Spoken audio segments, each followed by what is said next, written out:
All right, so 2.2 is called limits involving infinity.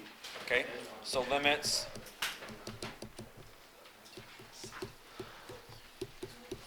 involving infinity.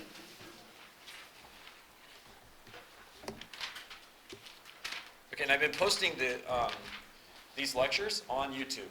So I noticed I had 28 views on that last lesson, which means some people looked at it again over the weekend. I don't know, were you looking for clues? It could be, I haven't published. Huh? No, it's not viral. 28 views is not viral. It's getting there. Yeah, it's building momentum. You're going to break 1 million. Because calculus is exciting stuff. So, no, but if you find yourself needing to go back to the videos a lot, let me know. It might mean I'm going too fast, and then just talk to me, okay? So that's what they're there for. But if you feel yourself needing to go back every time, then maybe we need to switch it up a bit. So, okay. All right, so first things first, infinity is not a number, okay? Pretty important. Infinity is not a real number. Okay, so sometimes people like to kind of joke around and they'll say, I'm like 5 times better than you. And someone will say, well, I'm like 10 times better than you. And then someone else will say, well, I'm infinity times better than you. That statement is nonsense. Okay? It's nonsense. You are wrong. And so you hear children use that a lot, right? You know what I'm talking about? I double dare you. I infinity dare you. Infinity is not a number. Okay? It's not a number. So we have to be careful when people say things like, what's infinity minus infinity? That's like saying, what's cow minus computer? It doesn't mean anything. It's not even a number. So it's not worth asking, and it isn't worth entertaining when you hear it. Okay? So it's a flawed question. So yes, it brings up weird thoughts like, what's infinity over infinity? Is that 1? What is that? The answer is, the question doesn't make sense. Pretty important. Okay?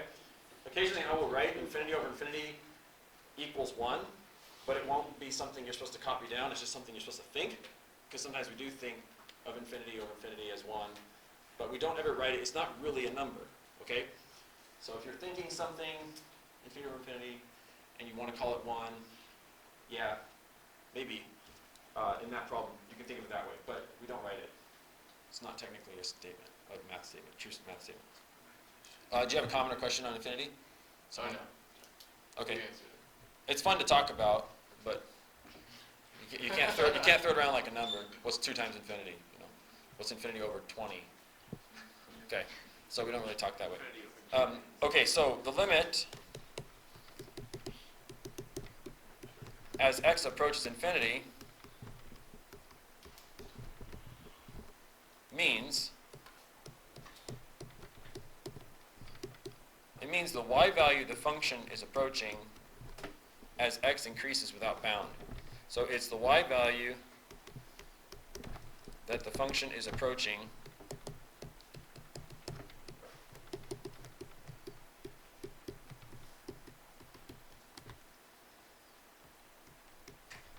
as x increases without bound.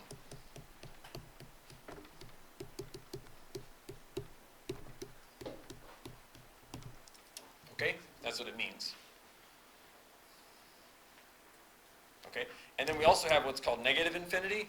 And as you know in math, negative often just refers to a direction. So does anyone know what negative infinity means? What would it mean to have negative infinity? Yeah, it would mean either increasingly far to the left, or it could mean increasingly far down, depending on if you're talking about x or y, respectively. So. All right, so let's talk about that real quick. The limit as x approaches negative infinity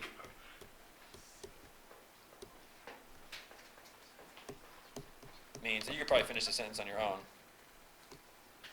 It's basically the y value that the function is approaching as x decreases without bound.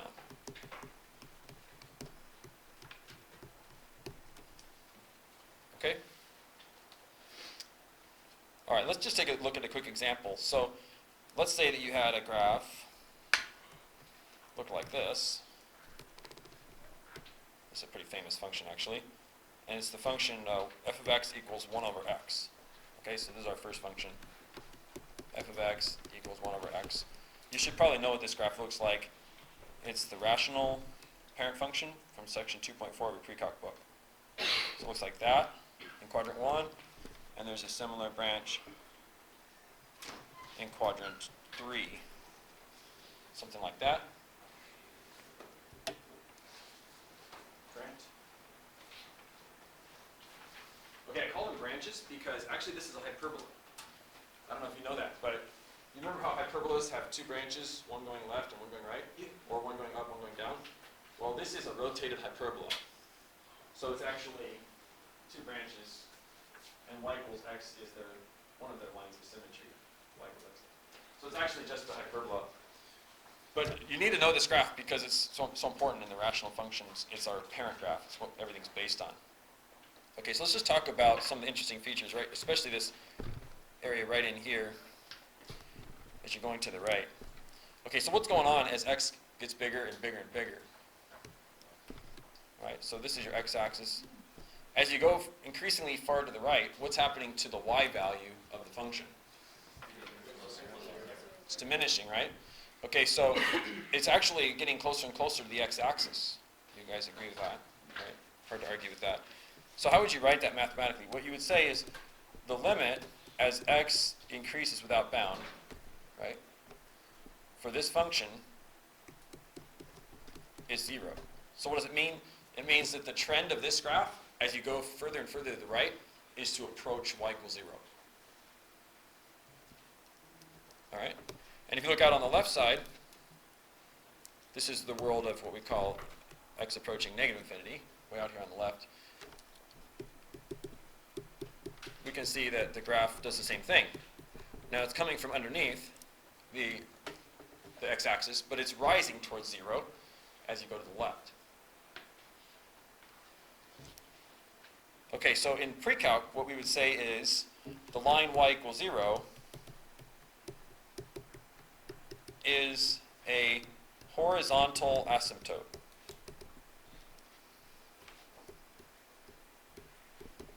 It's a horizontal asymptote. That's how you were taught to say it, right?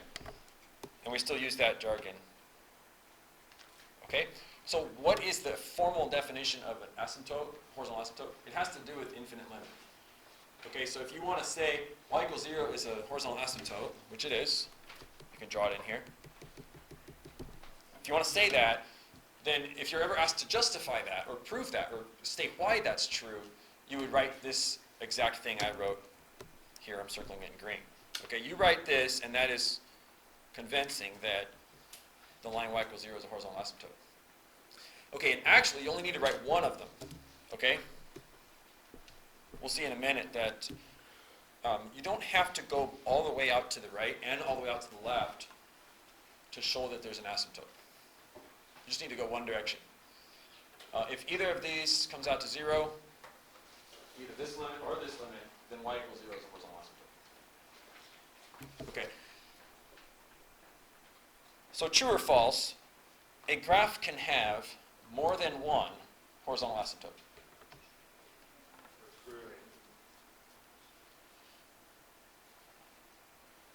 It's an interesting question. Can a graph have more than one of these blue dashed lines?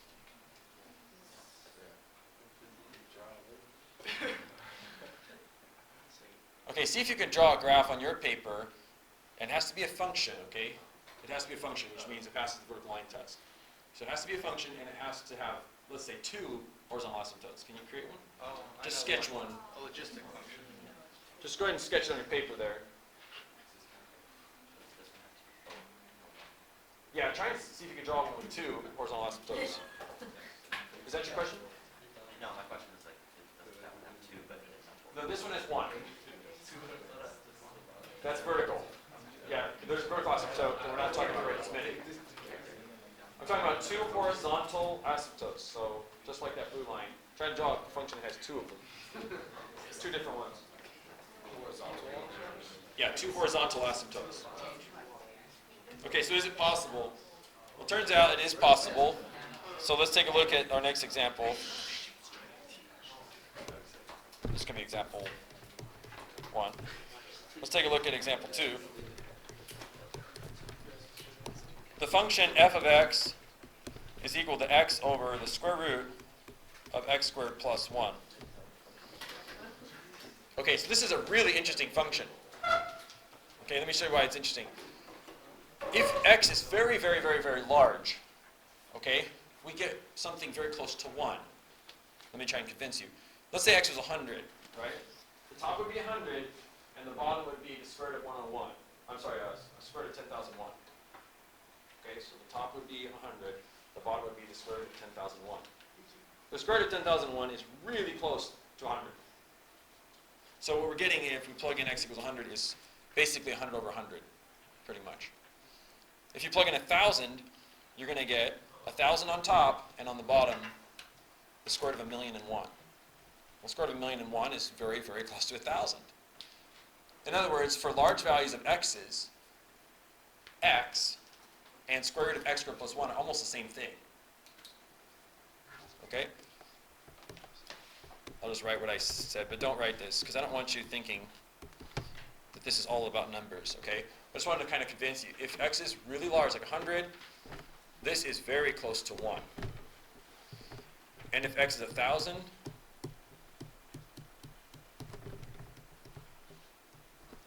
it's even closer to 1 than last time. Okay? Are you convinced? All right. So when x is very large, it seems to be coming out to 1. You can also verify this on your graphing calculator. So how do you write that? You write, as x increases without bound, this function seems to be getting closer to uno. Okay? 1. What happens if you go negative? All right, so again, we're not going to show this on our paper, but we can think it. Imagine if you use negative 100. What's happening? Top is negative 100. The bottom is the square root of 10,001, which is very close to 100. It's very close to 100. Square root of 10,000 is exactly 100. Square root of 10,001 is very, very close to 100. Okay? So what did I just get approximately? Approximately negative 1, right? So maybe this convinces you that if we go as far out to the left as possible, we're getting closer to negative 1. Oops. It's just erased, not. It's supposed to be my eraser now. Okay, there we go. All right, so how do you write that mathematically? You just write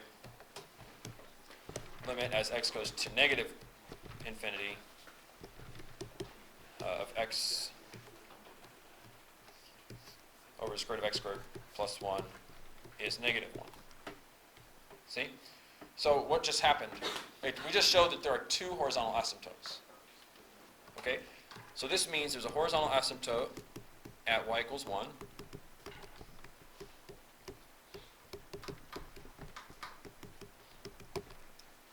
And this shows that there's a horizontal asymptote at y equals negative 1. And if you could see the graph, you'd be convinced graphically as well. So I'll just sketch it up here real quick.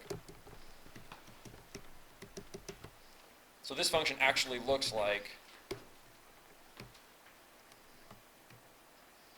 this.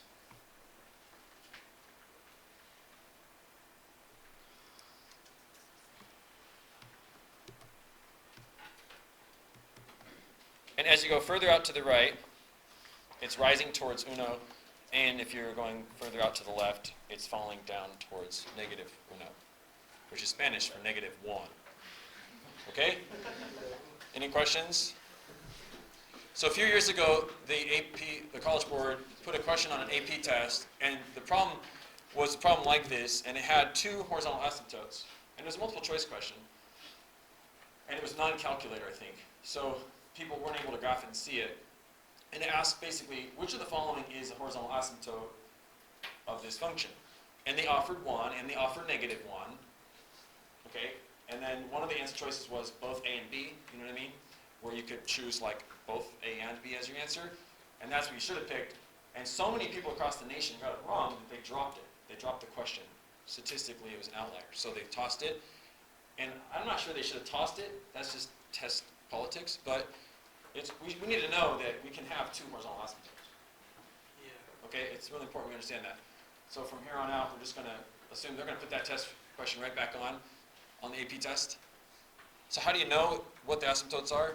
You check the limit. What I did with that 100 and that 1,000, it's pretty convincing, right? And with the negative 100 and negative 1,000, pretty convincing.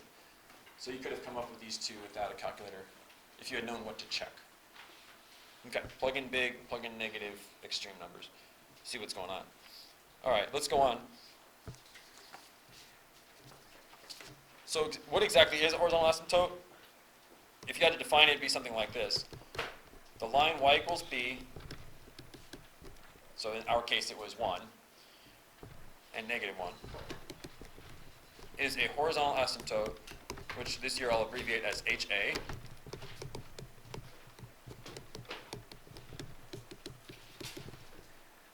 If either LIM as x goes to infinity of f of x is b, or if the limit as x goes to negative infinity comes out to b. So as long as one of these comes out to b, then we have a horizontal asymptote at b. And if you want to make a little comment, you can say a graph can have two horizontal asymptotes.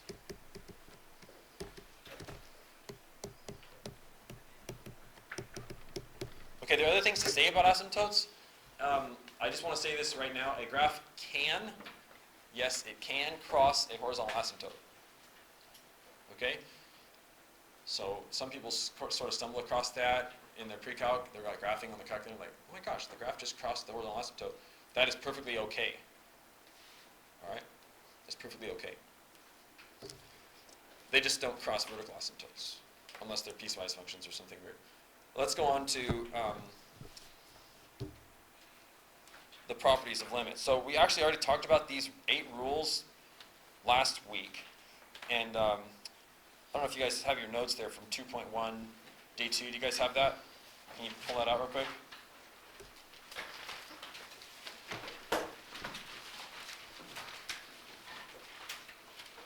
Okay, so like there were 8 rules, and there were rules 3 and 4, which are kind of together. The limit of a sum is the sum of the limits. You guys remember what I'm talking about?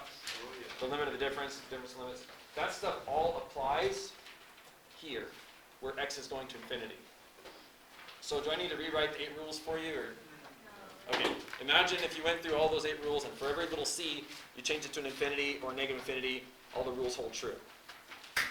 Okay, so I don't really feel like writing all that out again.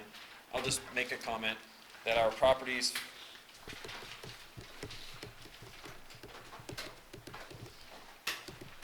for the limits as x goes to c of f of x apply to the limit as x goes to infinity f of x and negative infinity. Okay? So I'm not going to rewrite them all. It's just a pain. Okay, let's try some examples of limits. And we'll try not to use our graphing calculator if we can help it. And occasionally we might ask what would happen if you plug in 100 or something. Okay? All right, let's take a look. So our first example is find the limit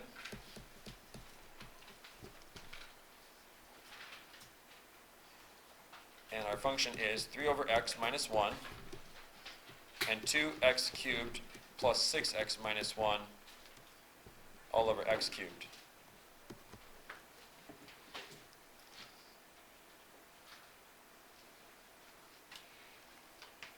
Okay, so what we're allowed to do is split this into 2 problems. I guess you could try to like boil this together or something, distribute it somehow, but that's not really interesting to me right now. I just want to try and do this as 2 separate problems. So we're going to do this limit first. That one. And then separately, we'll multiply against this limit here.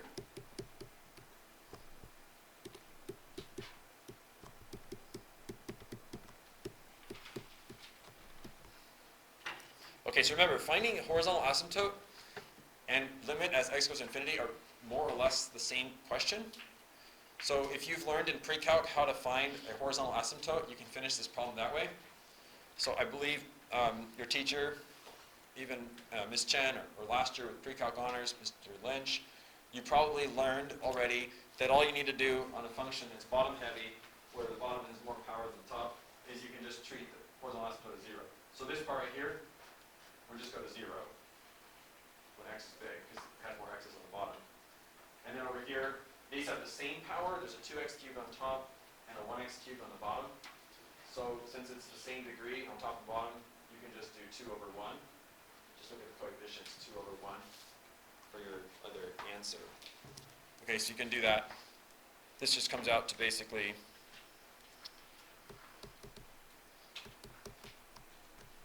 (3 over x minus the limit as x approaches infinity of 1, right? And I'm saying that this is 0 right here. That's 0 because as x gets bigger and bigger, 3 over x diminishes, just the same way 1 over x does. Okay?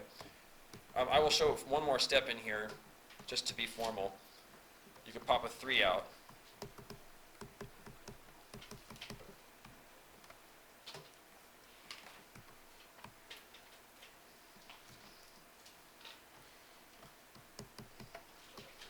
Of this limit. And we already said that that's 0 up above. We said the limit as x goes to infinity of 1 over x is 0. Okay, so this is basically 3 times 0 minus 1. So that's way overkill. I showed way too much work for that. But I'm trying to show you that you can boil this down to one on the previous page. We already said that this was 0. We saw the graph. And then why is the limit as x goes to infinity of 1 equal to 1? Because we said last week that if you have a constant like 1 and you try to limit it to anything, it's going to come out to that same constant. So let's look at the other one over here. So there's a lot of ways to deal with this thing. You can actually split it up into 3 fractions if you want. Okay, but you can also just say, look, it's got the same degree top and bottom, so you'll just take the leading coefficients 2 and 1 and just make a ratio. So the answer is 2 for this part. Since this isn't pre-calc, I'm going to go ahead and work it out real quick by splitting it into 3 fractions. So I've got this one, and this one as 3 fractions.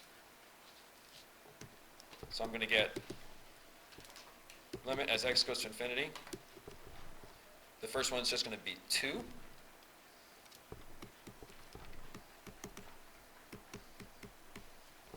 The next fraction is 6x over x cubed, which is really 6 over x squared. I'm going to pop the 6 out and write that as 6 times the limit as x goes to infinity of 1 over x squared. And the last one is a subtraction. It says minus, and then it's 1 over x cubed is my fraction. So we can treat that as the limit as x goes to infinity of 1 over x quantity cubed. So I'm being very formal, but any 1 over x stuff is 0, and any constant stuff is that constant. So this is 2, and this is 6 times 0, and this is 0 cubed. This is 6 times 0 squared minus 0 cubed. So basically it's just 2, like I said. Okay, so the answer is negative 1 times 2. Okay, how many steps does it take to do a limit problem? It depends on your background, okay? If you already learned horizontal asymptotes in pre-cal, it can take 2 seconds. If you need to expand it out a little bit, like I did, to help you see the 1 over x's better, each 1 over x is 0, you could do it that way. So I did it the longest possible way. Okay? All right, let's go on and do another example. So what would happen if you had, for example, 4. So the last one was example 3. For example 4, we have find, and pay really close attention down here. We're doing x goes to negative infinity on this one, okay? The function is 5x minus sine x over x. Okay, so sometimes you might be tempted to go down a certain route and it won't work for you. Okay, for example, this would be sort of the wrong way to do the problem. Watch. You don't want to go like this. The limit as x goes to negative infinity of 5x minus sine x, and then on the bottom, limit as x goes to negative infinity x. Okay, this is a good thought, but we have some issues here. When you try to work out the top, you have this.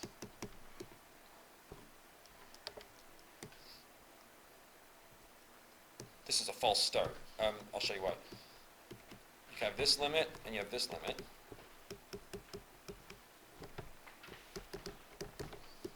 And on the bottom, you have this limit.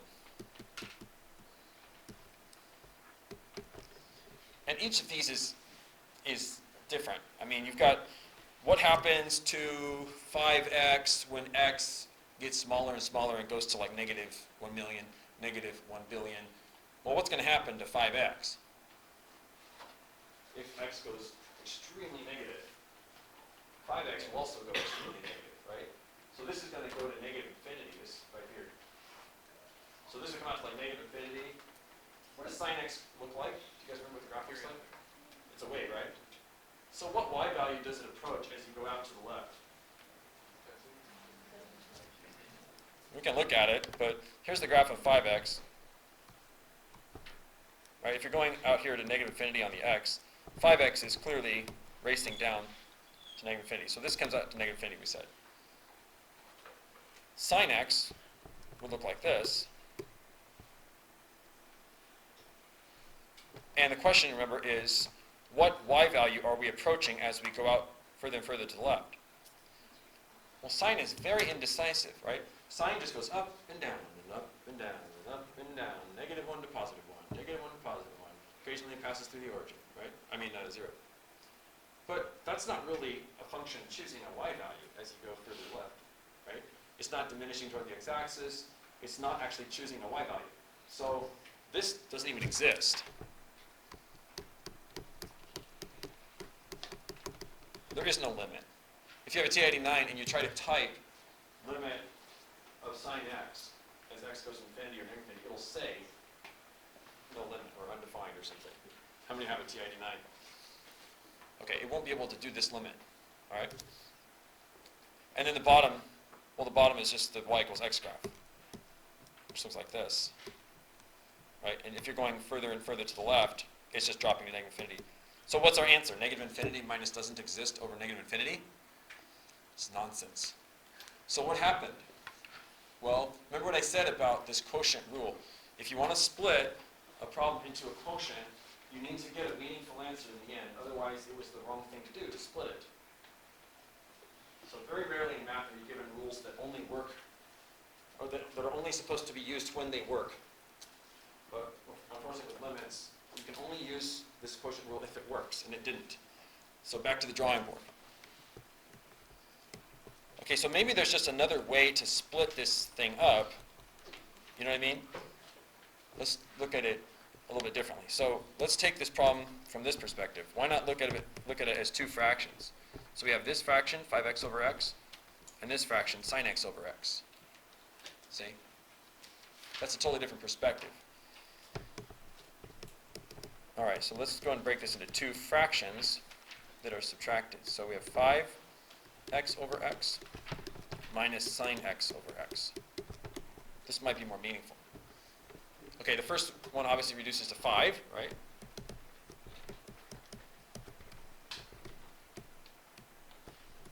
The second one, I don't really know what to do with that, just sine x over x. We could break this into two problems. We have limit as x goes to negative infinity of 5 minus, and then we have limit as x goes to negative infinity of sine x over x.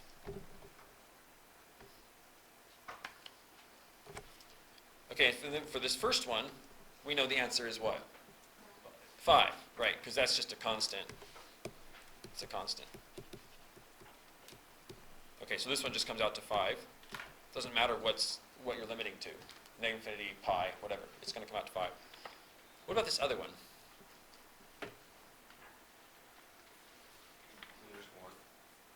Okay, when we are going towards x equals 0, we said I want you to memorize that this comes out to 1. So lim mo, that means limit to 0 of sine x over x is 1. Lim mo. Okay? But this is not a limit to 0. Okay? So for this, you have to ask, what would happen if x was like negative 100? Well, the top would be sine negative 100, and the bottom would be negative 100. Okay? And let's say that x was negative 1 million. This would be sine negative million over negative million. Well, sine always pops out a number between what? Like if you punch in your calculator sine of 1 million, are you going to get 1 million? No, what's going to happen? It's going to come out to like 0.7, right? Just like everything else. Anytime you punch in sine of something, you always get something between negative 1 and 1. You know what I'm saying? Okay, so this one, it's a little premature for us, but this will output something between negative 1 and 1, right? And this grows without bound.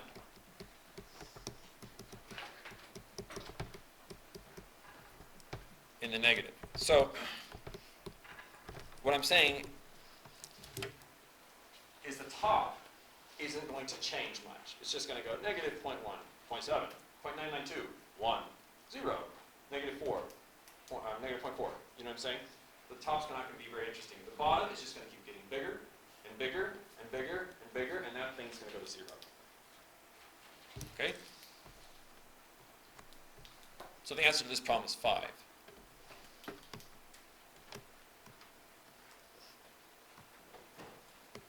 Okay? So that one was a little bit tricky. It's easier if you have more background. So we have to memorize a brand new limit. So what's the only one we've memorized in this class? Limo, right? Sine x over x. And the answer is 1. Now we're going to memorize a new one. Limit as x goes to infinity, or negative infinity, of sine x over x is 0.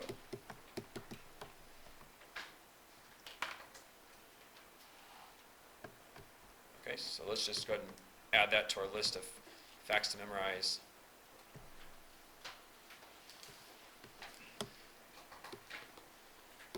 So that comes from this problem, and don't forget we also have limo, sine x over x is 1. Okay, any questions on that?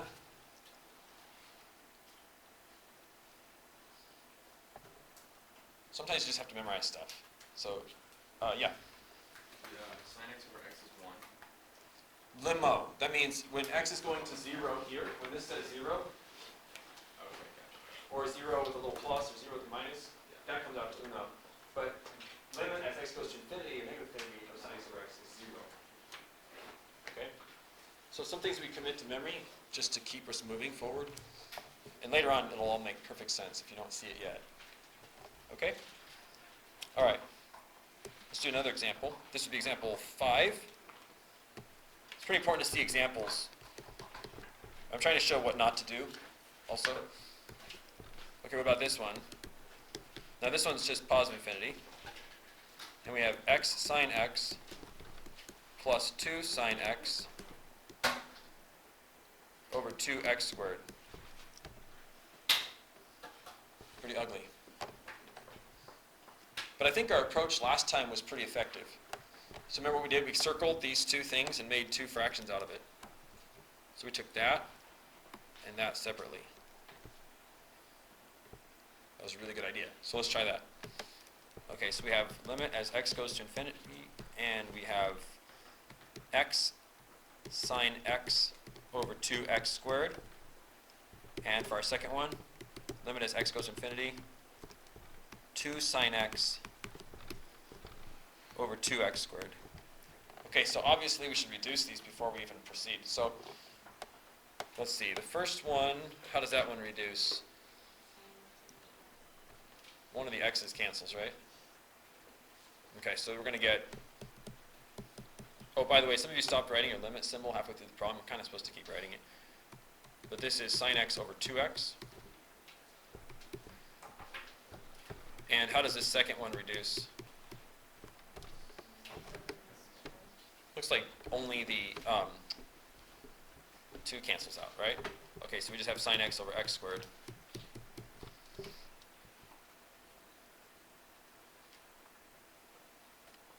All right, and then we can pop a half out of this one.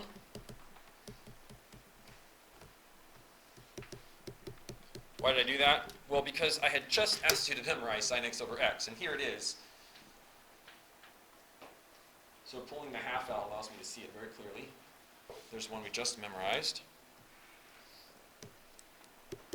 And on this one, I'm going to write it as limit as x goes to infinity of 1 over x times limit as x goes to infinity sine x over x. So why did I write it like that? Again, I'm trying to extract that sine x over x look, because that's one of the special ones I've memorized, see? Okay, so here's the answer. This is 1/2 times, we just memorized this, what is it? 0. All right, so you can just write memorized. Okay, and then we have plus, this one is actually on the previous page, so see notes earlier. What was that one? Also 0. Okay, and another 0. So what's the answer to this problem? 0. Correct. All right, so we memorized that one and that one. 0. All right, let's do one where there's 2 answers, and that'll be our last example for today. This is example 6, I believe. Let's go x goes to infinity, 3 to the x plus x squared, and on the bottom 3 to the x minus x cubed. And we're also going to do the negative infinity case for this one.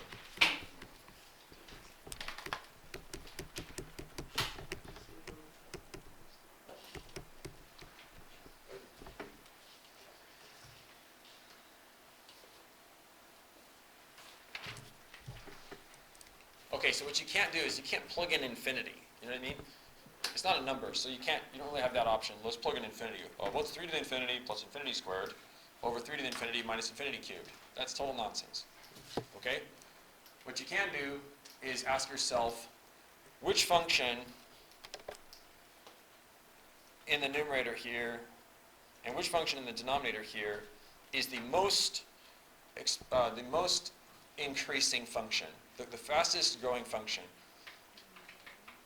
So let's look at it in parts. Is 3 to the x something that grows when x gets big? Yeah, it grows, right? Is x squared something that grows? Yes. How about x cubed? That grows, doesn't it, when x gets bigger? So x is 10, x is 100, x is 1,000. Okay. Out of all of these, which one grows the fastest? 3 to the x squared, or x cubed? 3 to the x. Okay, 3 to the x is much, much larger than x cubed. Okay, let's say x is 100, right? 3 to the 100th is so much bigger than 100 cubed. Okay, so what I'm looking for here is basically which of these is the most extreme in its growth. The most powerful, I guess you could say. All right, so I'm going to divide everything by that. So for this one, I'm going to go like this. 3 to the x over 3 to the x plus x squared over 3 to the x and 3 to the x over 3 to the x minus x cubed over 3 to the x. So I just divided everything by the most influential term in the fraction. Okay, so let's simplify before proceeding. So this gives me 1. This first one is just a 1, right? And then we have plus, and then this I don't really know how to simplify. It's just x squared over 3 to the x. And this denominator here is also starting with a 1 minus, and then I have x cubed over 3 to the x. And now I can actually split this into a top and a bottom, like this.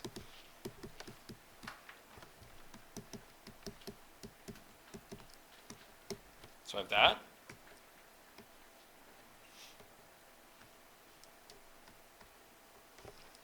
And the denominator.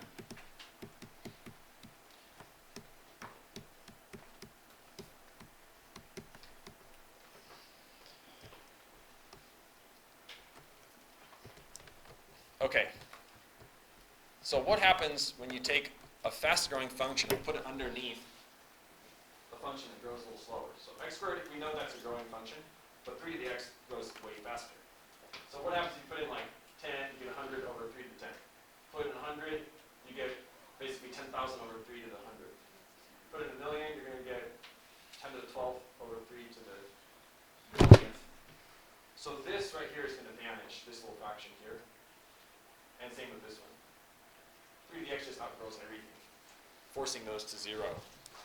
So here's how I show that something goes to 0. I usually go like that. Okay? And so this comes out to be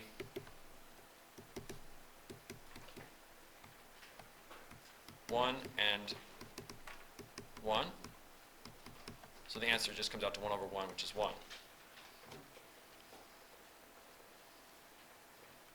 Okay? If you could graph this on your calculator, you'd see there's a horizontal asymptote at y equals 1. Out on the far right. You'll see it. Okay? But I'm trying to get you to think without the calculator. So the graph is probably doing that or something. Trying to approach y equals 1. Okay, but there's an interesting twist to this problem because I also asked you to find a limit as x goes to negative infinity, right? So let's take a look at that real quick.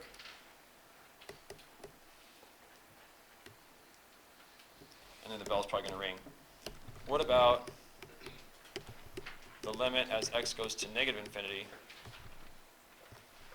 of f of x? All right, so if you ran through this whole thing again, you'd find yourself in this position. Let's see here.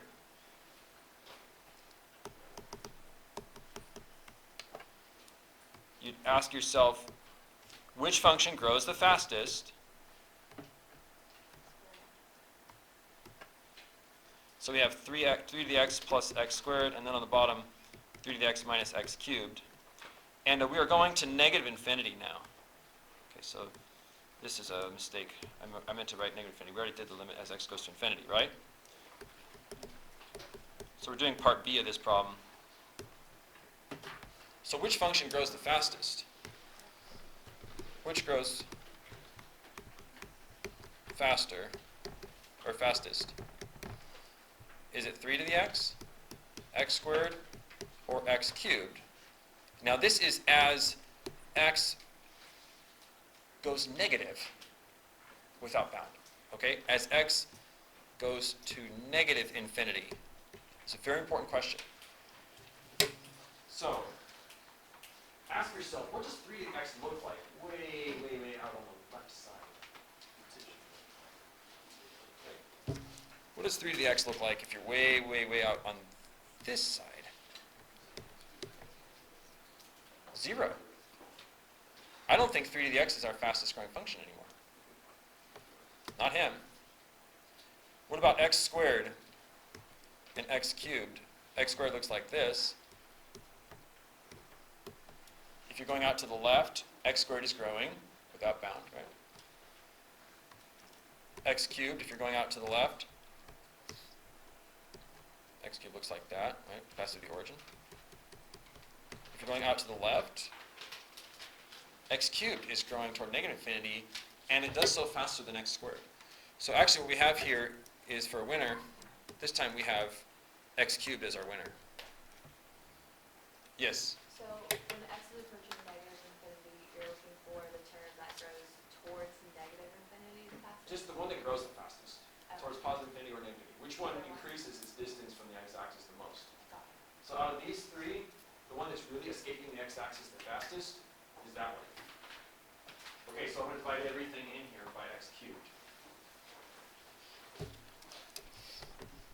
This is really easy to miss, and this is why that question got tossed a couple years ago on the AP test. So we're dividing by x cubed this time. And this is x squared over x cubed. And this is 3 to the x over x cubed. And this is x cubed over x cubed. And remember, 3 to the x right now is nothing. 3 to the x, if you see a 3 to the x, think of it as 0. Okay? So here we have this term vanishing. Let's actually reduce it real quick, and then we'll cancel some stuff out. So we have basically this term, this reduces to 1 over x, then there's this term, I think one of these, yeah, this is correct, and then minus, and then this is just 1. So these guys go to 0 now, because remember, x is going so small that you're basically getting 0 over something. And then you're left with this question, which is simple. If you pop that minus sign out, pull the minus 1 out, you're left with this question, which we already answered earlier.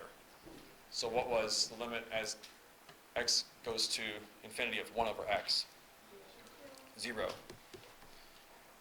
Okay, so we got two different answers on this problem. When x was very, very large and going positive, what was our answer? 1, right?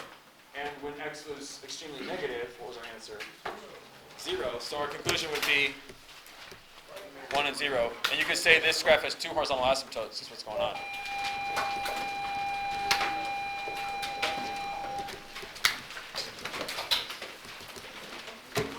If you want to take a picture of the assignment, you can.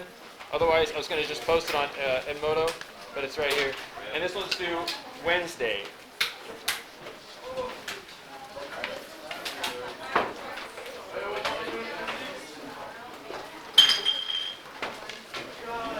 Wednesday. Have a great day.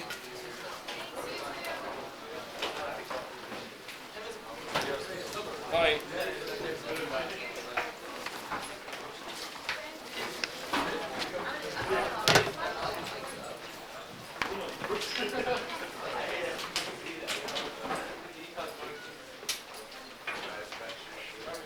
Yeah.